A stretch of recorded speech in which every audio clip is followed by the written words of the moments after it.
신앙, 예술, 일상의 삶을 그린 엽서 컬럼 담당의 최선주 목사입니다.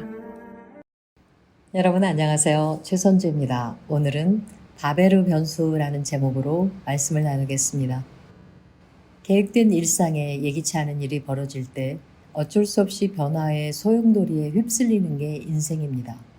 아무리 꼼꼼히 세운 계획도 삶 속의 변수 앞에서는 헛됩니다. 약 5,000년 전에 일어났던 바벨의 이야기는 인간이 세우는 계획을 하나님은 어떤 관점으로 보시는가를 가장 극적으로 보여줍니다. 에덴으로부터 멀리 동쪽에 위치해 있던 시날 평지의 사람들은 도시를 건설하고 하늘에 이루는 탑을 세우려는 공동 계획을 세웠습니다. 창세기 11장 4절에 보면 그 바벨탑 프로젝트는 하나님의 관점에서 보면 최소한 3가지의 죄악된 동기가 찾아집니다. 첫 번째 죄된 동기는 세상적인 노력과 자신들의 능력으로 하늘에 닿을 수 있다고 확신하는 데 있습니다. 그들은 자신들의 두 손으로 하늘나라에 이를 수 있다고 확신했습니다.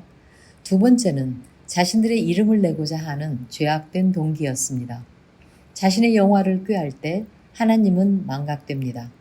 세 번째 죄악된 동기는 세상 전역으로 퍼져나가라고 하신 하나님의 명령을 저버리고 자기들끼리 한 곳에 정착하여 안락한 삶을 꾀한 일이었습니다.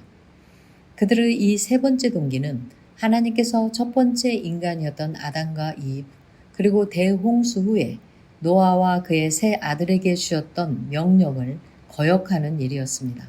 하나님은 창세기 1장 28절에서 아담과 이브를 축복하시며 그들에게 생육하고 번성하여 땅에 충만하라, 땅을 정복하라 라고 명하셨습니다. 그리고 대홍수 후에 하나님은 창세기 9장 1절에서 다시 하나님이 노아와 그 아들들에게 복을 주시며 그들에게 이르시되 생육하고 번성하여 땅에 충만하라고 말씀하셨습니다. 바벨에서 일어났던 일이 오늘날에도 계속되고 있습니다. 하나님에 대한 도전은 그분의 존재를 부정하려는 노력이나 스스로 하나님의 자리를 차지하려는 역물을 통해 계속되고 있습니다. 현대는 기술과 장비의 발전으로 인간의 능력을 눈부시게 드러내며 도시를 건설하고 초유고층 건물의 높이를 갱신해 가고 있습니다.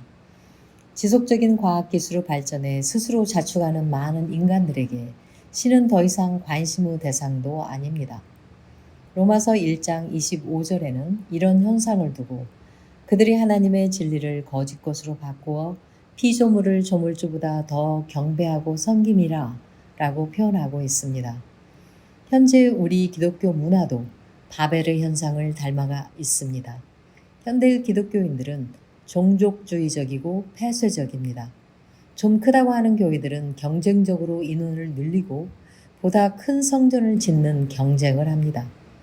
기독교인으로서의 헌신보다는 대기업의 경영 논리로 몸체를 키우고 자신들의 편리를 도모하는 것이 최우선인 교회도 있습니다. 하나님은 인간의 심성의 교만과 거만함을 경계하셨습니다. 바벨탑을 쌓던 사람들의 언어를 불통시킴으로써 그들을 혼동시켰습니다. 그들에게 내린 벌이었지만 한편으론 더 큰 재앙으로 몰고 가는 죄가 계속되는 것을 막고 인류를 보호하기 위한 의도로 하신 일이었습니다.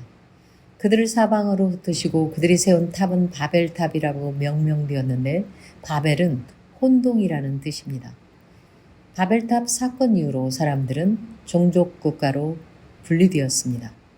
바벨탑 사건 이후 바로 이어지는 창세기 12장에서 하나님은 아브라함을 부르시고 구원에 대한 계획을 시작하셨습니다. 예수의 부활 후 오순절에 각 나라에서 모인 사람들이 바벨탑 사건 이후 처음으로 한자리에서 동시에 이해하는 사건이 벌어졌습니다. 오순절에 있었던 방언의 사건은 바벨탑 사건을 통해 흩어진 인류를 하나님 안에서 다시 모이는 또 다른 의미의 뜻깊은 사건이었습니다. 하나님은 간섭하시고 벌을 주셔서라도 사람들이 하나님을 외면하는 삶 가운데 죄 가운데서 살지 않도록 구원을 베풀어 주는 분이십니다. 인류는 하나님의 위대한 사랑의 운명적 대상입니다. 여러분이 다다를 궁극적 종착지는 어디인가요? 당신의 삶의 계획표에는 하나님이 고려되어 있습니까? 여러분의 삶의 변수에 바벨의 혼동은 없기를 기원합니다. 감사합니다. 지금까지 종려나무 교회를 담임하는 최선주 목사의 엽서 컬럼이었습니다. 종려나무 교회는 부모 자녀 세대가 함께하는 신앙 공동체를 지향하며 주일 11시 영어 예배로 모입니다. 예배와 영어 성경 공부 그리고 문화공간 사용 문의는 847-312-5949로 하시면 됩니다.